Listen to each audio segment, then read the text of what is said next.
എൻസൈക്ലോവിങ്സിൻ്റെ പുതിയൊരു വീഡിയോയിലേക്ക് നിങ്ങൾക്ക് ഏവർക്കും സ്വാഗതം. ഈ വീഡിയോയിലൂടെ നിങ്ങളുമായി ഷെയർ ചെയ്യുന്നത് യേശു ക്രിസ്തുവിൻ്റെ ക്രൂശ് മരണത്തിലേക്ക് നയിച്ച വ്യക്തികളുടെ ജീവിതത്തിലുണ്ടായ സംഭവ വികാസങ്ങളാണ് ഈ വീഡിയോയിലൂടെ നിങ്ങളുമായി ഷെയർ ചെയ്യുന്നത്. നമ്മുടെ വീഡിയോസ് ആദ്യമായി കാണുന്ന സുഹൃത്തുക്കളാണെങ്കിൽ ആദ്യമേ തന്നെ ചാനൽ ഒന്ന് സബ്സ്ക്രൈബ് ചെയ്യുക. അപ്പോൾ നമുക്ക് വിശദാംശങ്ങളിലേക്ക് കടക്കാം. കുപ്രസിദ്ധ ഗവർണർ പെന്തിയോസ് പിലാത്തോസിൽ നിന്ന് തന്നെ നമുക്ക് ആരംഭിക്കാം.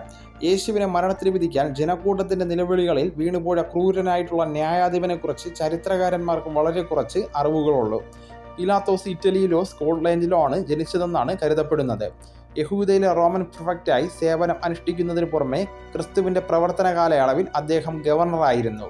AD 58 വർഷത്തിൽ ജീവിച്ചിരുന്ന ഒരു ജൂത തത്വചിന്തകനായ അലക്സാണ്ട്രിയയിലെ ഫിലോയുടെ അഭിപ്രായത്തിൽ പിലാത്തോസ് ആളുകളിൽ നിന്ന് മോഷ്ടിക്കുകയും വിചാരണ കൂടാതെ അവരെ വധിക്കുകയും അങ്ങേയറ്റം ക്രൂരനായിരിക്കുകയും ചെയ്ത ഒരു ഭയങ്കര ന്യായാധിപനായിരുന്നു. ബൈബിളിൽ യോഹന്നാൻ 18:37 പെന്തിയോസ് പിലാത്തോസ് യേശുവിനോട് നീ യഹൂദന്മാരുടെ രാജാവോ എന്ന് ചോദിക്കുന്നത് മനസ്സിലാക്കാം. അതിന് യേശു മറുപടി പറഞ്ഞത്, ഇത് നീ സ്വയം പറയുന്നതോ മറ്റുള്ളവർ എന്നെക്കുറിച്ച് നിന്നോട് പറഞ്ഞതോ എന്ന് ചോദിച്ചു. നീ പറഞ്ഞതുപോലെ ഞാൻ രാജാവ് തന്നെ, സത്യത്തിന് സാക്ഷ്യം നിൽക്കേണ്ടതിന് ഞാൻ ജനിച്ചു, അതിനാൽ ലോകത്തിൽ വന്നുമിരിക്കുന്നു എന്ന് യേശു പ്രസ്താവിച്ചു.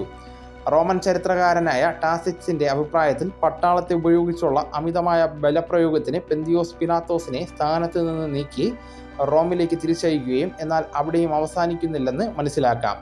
കൈസേരിയിലെ യൂസേബിയസിൻ്റെ അഭിപ്രായത്തിൽ പെന്തിയോസ് പിലാത്തോസ് ചക്രവർത്തി കാലിഗുലിയുടെ കൽപ്പന പ്രകാരം ആത്മഹത്യ ചെയ്തെന്ന് മനസ്സിലാക്കാം. അദ്ദേഹത്തിൻ്റെ മൃതദേഹം ടൈബർ നദിയിലേക്ക് എറിഞ്ഞതായിട്ട് പറയപ്പെടുന്നു. അവിടെ ശാസ്ത്രജ്ഞർ അദ്ദേഹം ജീവിച്ചിരുന്നതിൻ്റെ തെളിവുകളും കണ്ടെത്തിയിട്ടുണ്ട്. കുരിശിൽ തറച്ചത് പോരാഞ്ഞിട്ട് യേശുക്രിസ്തു കുരിശിൽ കിടന്ന് മരിച്ചു എന്ന് ഉറപ്പാക്കിയ വ്യക്തിയുടെ വിധിയാണ് നാം അടുത്തതായിട്ട് പരിശോധിക്കുന്നത്. ക്രിസ്തുവിൻ്റെ നെഞ്ചത്ത് കുത്തിയ പട്ടാളക്കാരൻ എന്നറിയപ്പെടുന്ന റോമൻ ശതാധിപനായ കാസസ് ലെനസ് ഒരു പ്രധാന പങ്ക് വഹിച്ചു. തുർക്കിയിലെ കപ്പഷോഡയിൽ നിന്നുള്ള ശതാധിപൻ്റെ പേര് ബൈബിളിലെ വിലക്കപ്പെട്ട പുസ്തകമായ നിക്കോദാമസിൻ്റെ സുവിശേഷത്തിൽ നൽകിയിട്ടുണ്ട്. എന്നാൽ ഒരു ബൈബിൾ വിവരണവും അദ്ദേഹത്തിൻ്റെ പേര് വെളിപ്പെടുത്തുന്നില്ല. ഈ പുസ്തകം അനുസരിച്ച് ക്രിസ്തുവിൻ്റെ രക്തവും വെള്ളവും അദ്ദേഹത്തിൻ്റെ കണ്ണുകളിൽ തെറിച്ചു വീണതിനാൽ കാഴ്ചശക്തി നഷ്ടപ്പെട്ടതിന് ശേഷം അദ്ദേഹം ഒരു ഭക്തിയുള്ള ക്രിസ്ത്യാനിയായിട്ട് ഈ ശതാധിപൻ ക്രിസ്തുവിലുള്ള വിശ്വാസം സ്വീകരിച്ചതിനാൽ ആദ്യകാല രക്തസാക്ഷികളിൽ ഒരാളായി അദ്ദേഹത്തെ അറസ്റ്റ് ചെയ്യപ്പെടുകയും ശിരച്ഛേദം ചെയ്യുകയും ചെയ്തു.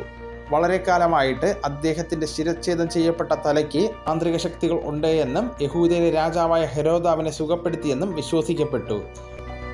റോമിൻ്റെ ഒരു കളിപ്പാവയായിരുന്ന ഹെരോദാവ് രാജാവ് സ്വതന്ത്രവും എന്നാൽ വളരെയധികം സ്വാധീനവുമായ യഹൂദ പ്രദേശത്തിൻ്റെ മേൽനോട്ടം വഹിച്ചു. ബൈബിളിൽ ക്രിസ്തുവിൻ്റെ ക്രൂശ് യാതൊരു ബന്ധവുമില്ലാത്ത ഒരു ഭയങ്കര മനുഷ്യനായിട്ടാണ് ഹെരോദാവ് രാജാവിനെ ചിത്രീകരിക്കപ്പെടുന്നത്. എന്നാൽ അവൻ ചെയ്തു കൂട്ടിയത് ക്രൂരതകൾക്കപ്പുറമായിരുന്നു. ദൈവപുത്രൻ്റെ വരവിനെക്കുറിച്ച് അറിഞ്ഞതിന് ശേഷം അവൻ നിരപരാധികളെ ക്രൂരമായിട്ട് കൊലപ്പെടുത്തി പക്വത പ്രാപിക്കുന്നതിന് മുമ്പ് തന്നെ മിശിഹായെ നശിപ്പിക്കുന്നതിന് അവൻ വ്യാപൃതനായിരുന്നു. സിംഹാസനത്തിലേക്കുള്ള ഒരു എതിരാളിയെ ഭയന്ന് ഒരു കൂട്ടക്കൊലയ്ക്കാണ് തുടക്കമിട്ടത്.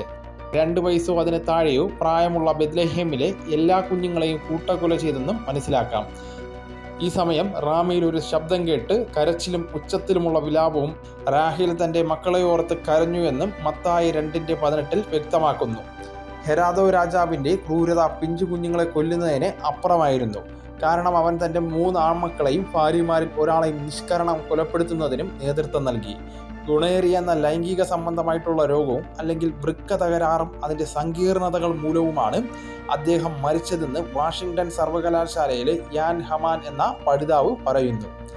രാജാവിന് കഠിനമായിട്ടുള്ള ചൊറിച്ചിലും കൂടുതൽ വേദനയും അനുഭവപ്പെട്ട് ശ്വസിക്കാൻ ബുദ്ധിമുട്ടുണ്ടായതായിട്ടും ഇടയ്ക്കിടെയുള്ള ഹൃദയാഘാതം സഹിച്ച് ജനനേന്ദ്രിയത്തിൽ അണുബാധയും അനുഭവപ്പെട്ട് മരിച്ചതായിട്ടാണ് പറയപ്പെടുന്നത്.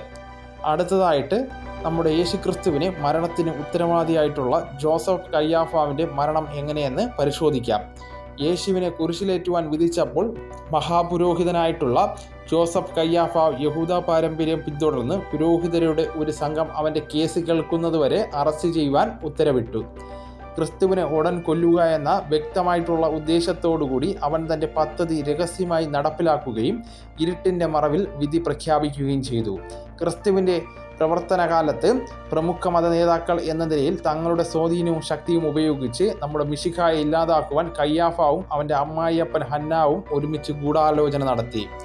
ക്രിസ്തുവിനെ മരണത്തിന് വിധിച്ച ശേഷം കയ്യാഫാവ് വളരെ കാലം ജീവിച്ചു. എന്നാൽ യേശുവിനോട് ചെയ്തതിന് ഭയങ്കരമായിട്ടുള്ള ദുഃഖവും പശ്ചാത്താപവും നിറഞ്ഞ് അവസാന നാളുകൾ ചിലവഴിച്ചുവെന്ന് മനസ്സിലാക്കാം.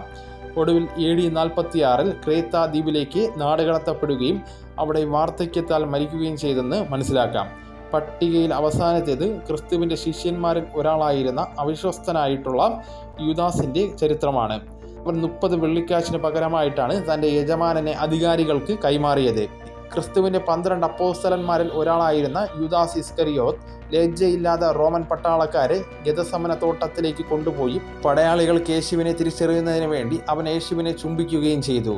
വെള്ളിക്കാശ് തിരികെ നൽകുകയും തൻ്റെ പ്രവർത്തികളിൽ പശ്ചാത്താപിക്കുകയും ചെയ്ത ശേഷം യൂദാസ് ഇസ്കരിയോത്ത് തൂങ്ങി മരിച്ചു എന്നാണ് അപ്പോസ്തല പ്രവൃത്തികൾ 1:18 വെളിപ്പെടുത്തുന്നത്. തൂങ്ങിക്കിടന്ന അവൻ്റെ ശരീരം ഭയാനകരമായിട്ടുള്ള ജീർണതയ്ക്ക് വിധേയമാകുകയും ഉടൽ പൊട്ടിത്തെറിക്കുന്ന അവസ്ഥയിലേക്ക് മാറിയെന്നും പറയപ്പെടുന്നു.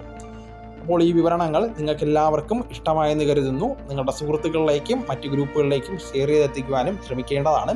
നമുക്ക് തുടർന്ന് വിജ്ഞാനപരമായിട്ടുള്ള വീഡിയോസും ആനുകാലിക വിവരങ്ങളുമായിട്ട് വീണ്ടും കാണാം. അതുവരെ ഗുഡ് ബൈ.